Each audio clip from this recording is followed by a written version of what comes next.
I'm Gheorghe Husar. I'm originally from Romania. I'm Krav Maga master. I'm teaching Krav Maga since 2007. I started my Krav Maga training in 2002. So as I mentioned, I've been born in Romania. I've done my national service for 1 year, and then I went back to military, left military in 2000, and then I've done lots of security jobs in Europe. I'm Ørjan Pettersen, originally from Norway, now resident in UK for the last 30 years, of which I've spent the last 10 years with Spartans Academy. I'm an expert 4-level instructor, having started Krav Maga and self-defense in 2012. Previously, I've had a rich background in various sports and physical education, and self-defense has been the kind of central tenet of all my focus in terms of training and teaching over the last 10 years or so.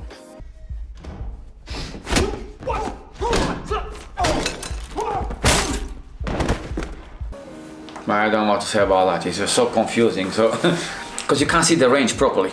I can't understand how big is the range there, because it's the mirror.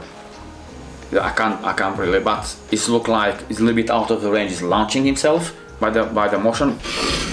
Definitely, it's a big launch. It's too far away for that knife attack. I guess it's over the natural stride. I will see. So if you don't do things natural, so if you make a big step, it means a big commitment. That means it's giving time to your opponent to react. You have to be on a range from where, like, if it's possible, without the step to strike. It's no defense against that. Very, very hard. So I guess because he launched himself for a longer distance, increase the chances of the defender to do something about that. The defender then used their Krav Maga kind of striking block, if you like, to stop the attack, and then using the environment against Tom Cruise in this scene, which could have been a very devastating end of him, and if his head is connected with the sink. Bathroom sink there, then that would be kind of the end. Then you see Tom Cruise partner there using again the environment or a tool to strike with. I'm curious if he'll still use his right hand because it was bashed against the sink. At that point, I think that will quite little hurt.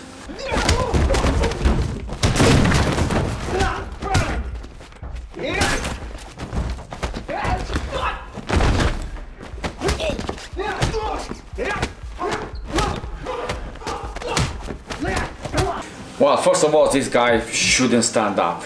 With that strike on the throat, I think he'll be there for a while. I don't think, actually, I'm 100% sure. Being there and not kind of monitoring your threat, that's a big mistake. I mean, even if you want to take him alive, just knock him out anyway, so you don't have to fight him.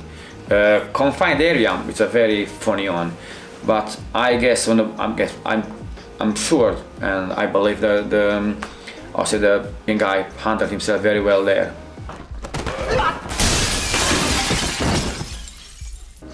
Yeah, just fantasy. Yeah. So you see again the principle of using different strikes at different ranges. Initially very confined areas, very close-up strikes such as elbows and so forth, and then dealing with a secondary attacker whilst you're dealing with your primary one, then deploying a longer range weapon such as your sidekick, whilst at the same time fighting. And that's something indeed that you, as a Krav Maga practitioner, you train on, dealing with two attackers at the same time, using different ranges and different strikes to do so. I like his approach. The bad guy, he didn't focus straight away only one person, because it was very small area.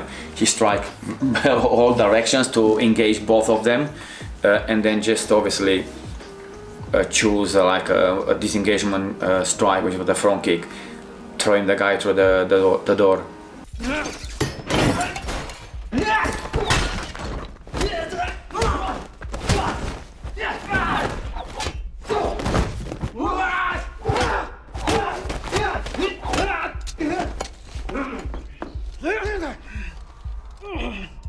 I feel my forearms on that one.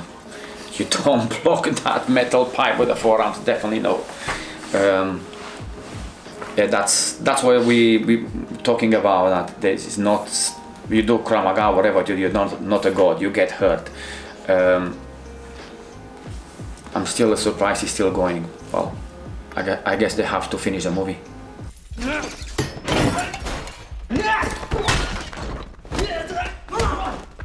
Why? Why start on the chest? Why?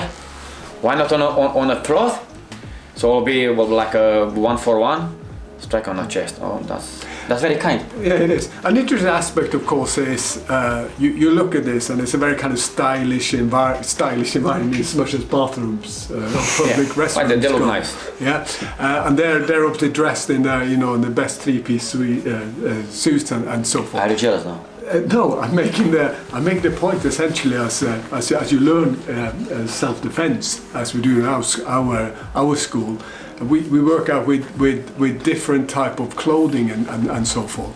And whereas all those moves, if people are kind of practicing kicks and strikes and so forth in an environment where you're using your training clothing, what you use for your gym and so forth, very flexible, very high level of mobility in your clothing, you'll find that easier to do. Now put on your best suit and try to do the same movements, and it's a very different environment. So looks good on here. In real life, some of those movements will be very, very different and more challenging. Except if they do like our guys, they get a 4-way stretch now, suits and everything, which is the way forward to dress. I have one objection there. So after, when the bad guy managed to he tried to strike with that pipe, and what is his name? Tom Cruise's partner block him. Yes. Why not carry on with more restriction? Because that point is done. Go for a head manipulation.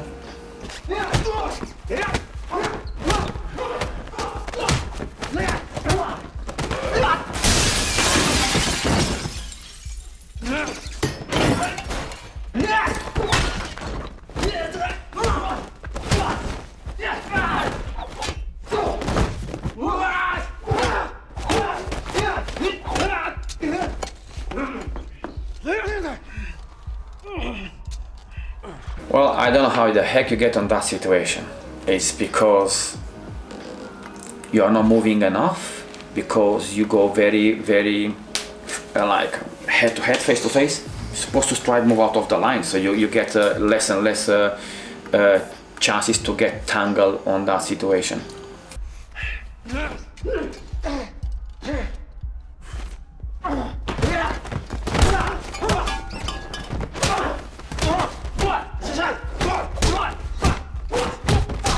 How static they are. It's like punching a punching bag, which always I'm telling my students, on a gym it's punching bag, outside it's a punching bag. So just staying there and just punching. And the other guy had an opportunity to kick him on the nuts several times, so didn't happen. So that's no Krav Maga. It's no nuts, no Krav Maga.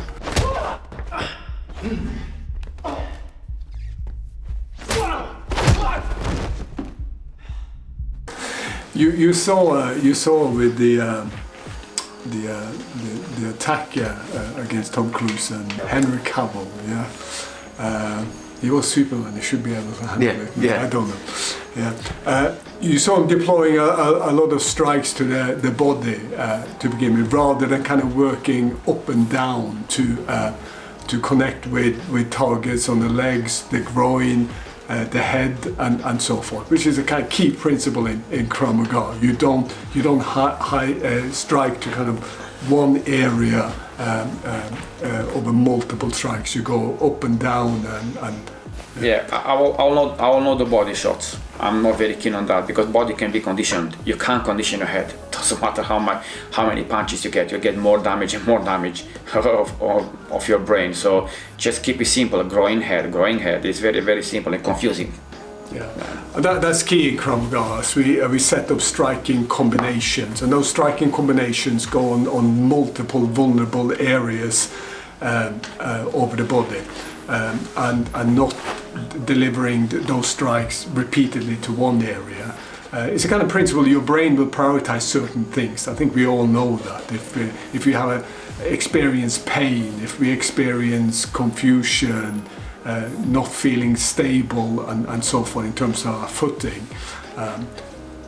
caused by striking to the base, your legs that you're standing up, caused by striking to your head, to other painful areas. That's what the opponent or the aggressor will prioritize. Yeah. So the key principle is that you need to go and deliver those solutions to your attack. I mean, you talk about balance, vision, and breathing. That's what you target straight away. Balance, what everyone prioritizes on a daily basis. If you can't see, you can't defend. If you can't breathe, you can't think, because about 80% of every single inhale, almost 80% of the oxygen, the brain takes it. So the rest is for your body. Now, body shots, I'll go for only one, which is liver. When you get one liver shot, that's dropping straight away. You can get 10 punches on the head and still carry on. Liver shot is dropping straight away down. And this guy been delivering about 2 or 3. Either the other one don't have a liver or only half and he's missing it. The other half, either the shots were just poor shots, but judging by the intensity and the body language, the momentum, that should be a very good shot. But well done to the guy who managed to survive to all the shots.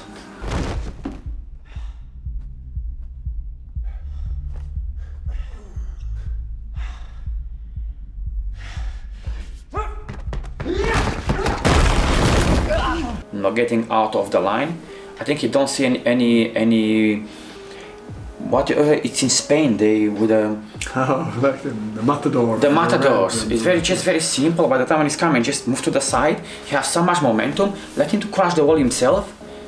That's a no.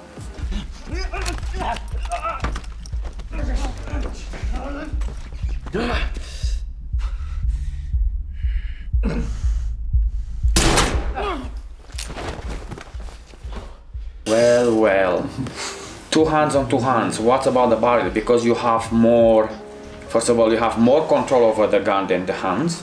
Second, if you're shooting one right now around next to his ear, I'm not very concerned about the ricochet based on the angle of the gun, but the sound near to my ear, which what I will do at this point, I'll put one hand on the barrel and just move my head away from the barrel. At least I have my hand low, and James then started to build it from there.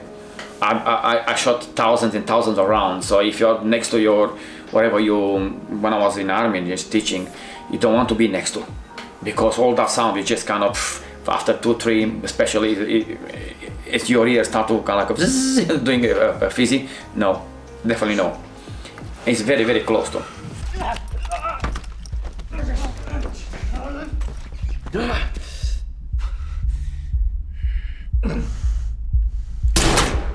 Look what's happened here now. He went straight away back on a line of fire, which at that point when he's moving, if you hold the hands still and you're moving, perhaps might trigger, and we don't know at that point if it's a bullet on the chamber or not. So he might follow the guy too. I don't know if they have a coffin for two, but...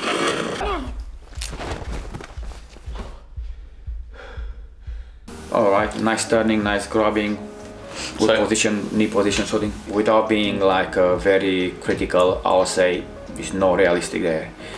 Every single good shots there should drop a person.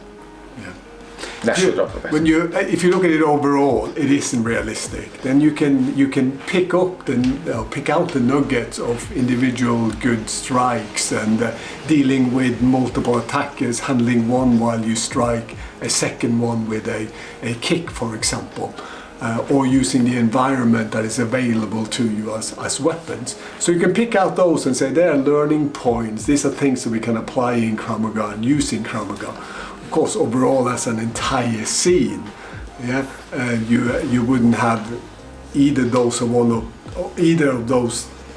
none of those three people actually go through it in any unscathed way. At the end of it. Thank you very much for watching. If you have any other movies on your mind, just let us know and we'll do our best.